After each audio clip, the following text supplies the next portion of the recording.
Bapa kami yang ada di dalam kerajaan sorga, di dalam nama Tuhan Yesus Kristus, kami bersyukur dan berterima kasih Bapa, kalau kesempatan ini kembali kami boleh datang kepadamu. Bapa, ampuni terlebih dahulu segala dosa dan kesalahan kami.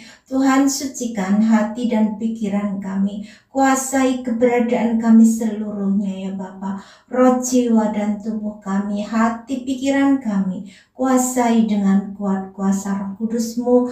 Mampukan Bapa kami untuk boleh mengerti akan firman-Mu, dan beri kami kemampuan-Mu Tuhan, untuk kami boleh melakukan apa yang menjadi kehendak-Mu saja dalam kehidupan kami, supaya kami jangan berdosa kepadamu.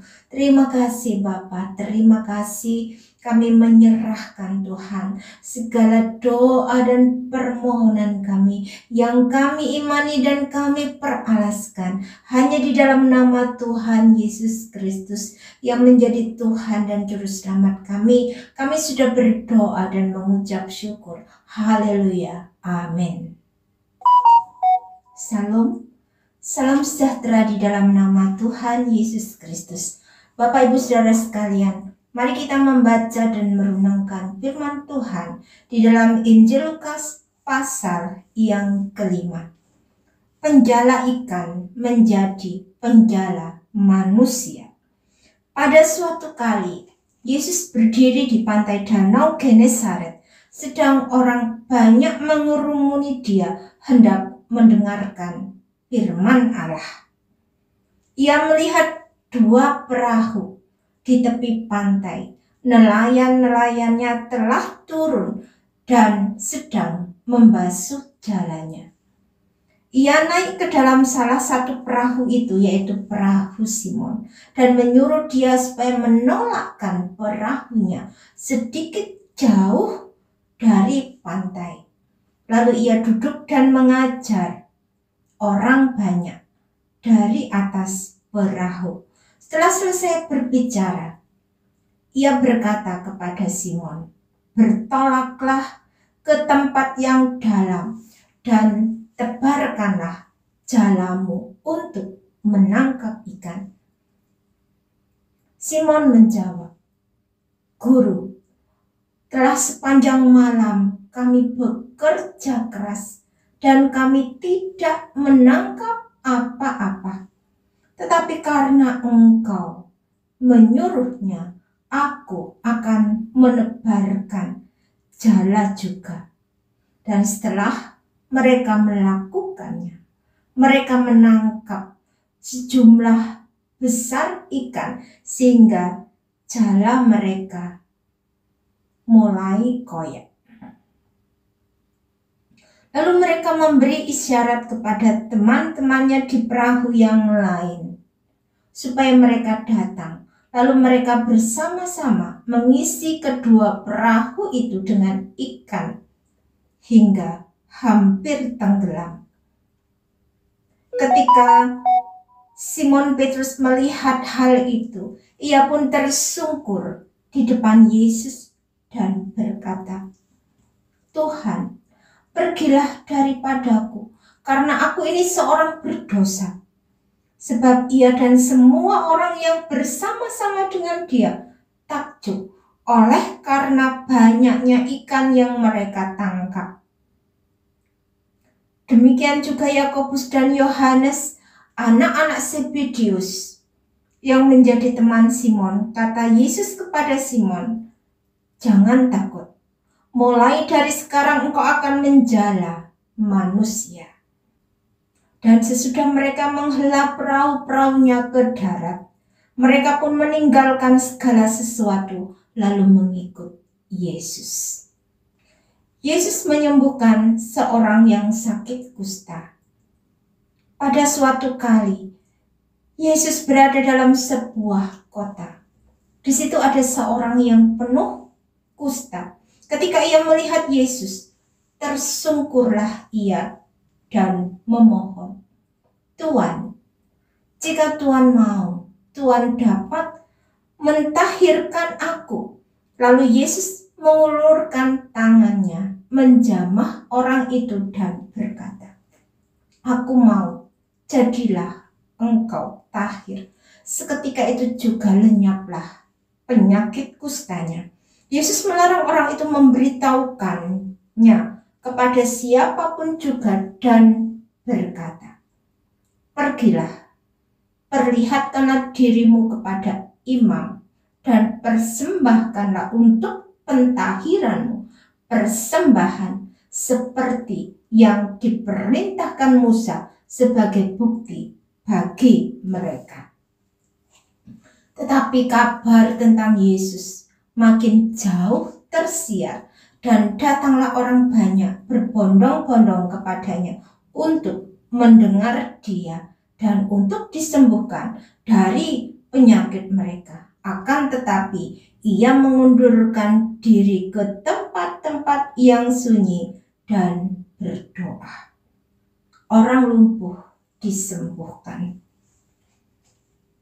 Pada suatu hari, ketika Yesus mengajar, ada beberapa orang Farisi dan ahli Taurat duduk mendengarkannya. Mereka datang dari semua desa di Galilea dan Yudea dan dari Yerusalem.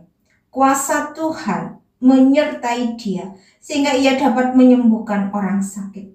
Lalu datanglah beberapa orang mengusung seorang lumpuh di atas tempat tidur. Mereka berusaha membawa dia masuk dan meletakkannya di hadapan Yesus. Karena mereka tidak dapat membawanya masuk berhubung dengan banyaknya orang di situ. Naiklah mereka ke atap rumah, lalu membongkar atap itu dan menurunkan orang itu dengan tempat tidurnya ke tengah-tengah orang banyak, tepat di depan Yesus. Ketika Yesus melihat iman mereka, berkatalah ia, "Hai saudara, dosamu sudah diampuni." Tetapi ahli-ahli Taurat dan orang-orang Farisi berpikir dalam hatinya, siapakah orang yang menghujat Allah ini?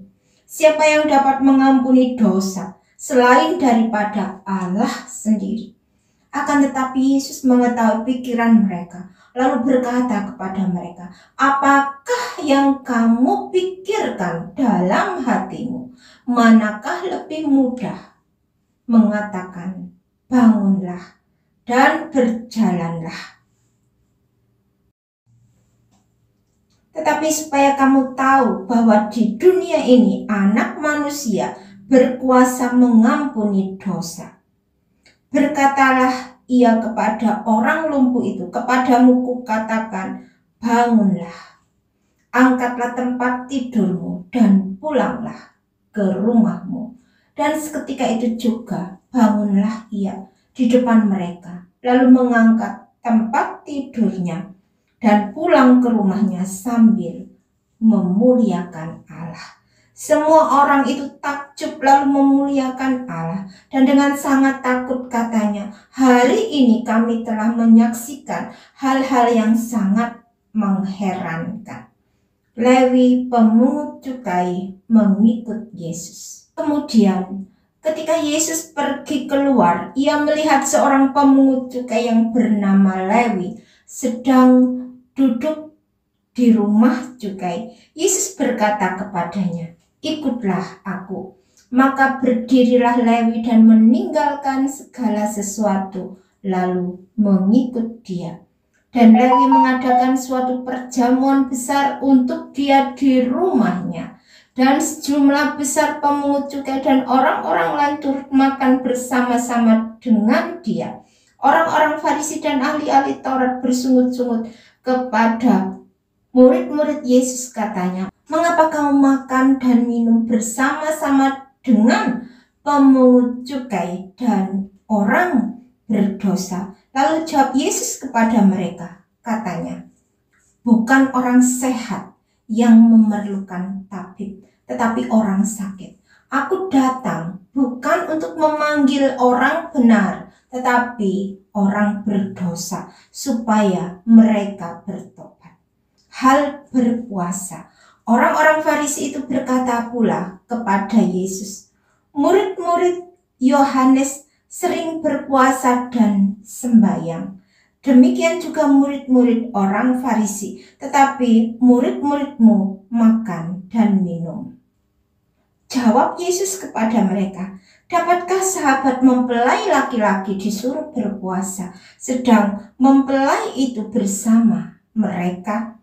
Tetapi akan datang waktunya apabila mempelai itu diambil dari mereka. Pada waktu itulah mereka akan berpuasa. Ia mengatakan juga suatu perumpamaan kepada mereka. Tidak seorang pun mengoyakkan secarik kain dari baju yang baru dan menambalkannya pada baju yang tua. Jika demikian, yang baru itu juga akan koyak, dan pada yang tua itu tidak akan cocok kain penambal yang dikoyakkan dari yang baru itu. Demikian juga tidak seorang pun mengisikan anggur yang baru ke dalam kantong kulit yang tua, karena jika demikian anggur yang baru itu akan mengoyakkan kantong itu, dan anggur itu akan terbuang dan kantong itu pun hancur. Tetapi anggur yang baru harus disimpan dalam kantong yang baru pula. Dan tidak seorang pun yang telah minum anggur tua ingin minum anggur yang baru, sebab ia akan berkata, anggur yang tua itu baik. Amin. Berbahagialah setiap kita mendengar firman Tuhan dan yang melakukan di dalam kehidupannya. Tuhan Yesus memberkati. Bapa kami yang ada di dalam kerajaan sorga, di dalam nama Tuhan Yesus Kristus, kami bersyukur dan berterima kasih Bapa, kalau kami saat ini sudah mendengarkan firman-Mu. Kiranya kasih-Mu menolong kami, memampukan kami untuk kami boleh menghidupi setiap perkataan firman-Mu, dan mampukan kami untuk kami boleh melakukannya dalam kehidupan kami. Sepanjang hari ini Bapa, kami serahkan ke dalam tangan kuat kuasa-Mu. Tuhan, tolong kami, lindungi kami, sertai kami, jauhkan kami dari mara bahaya, sakit, penyakit, dari pencobaan, agar supaya dalam kehidupan kami senantiasa mempermuliakan nama-Mu. Terima kasih Bapa, di dalam nama Tuhan Yesus Kristus kami menyerahkan segala doa dan permohonan kami. Haleluya, amin.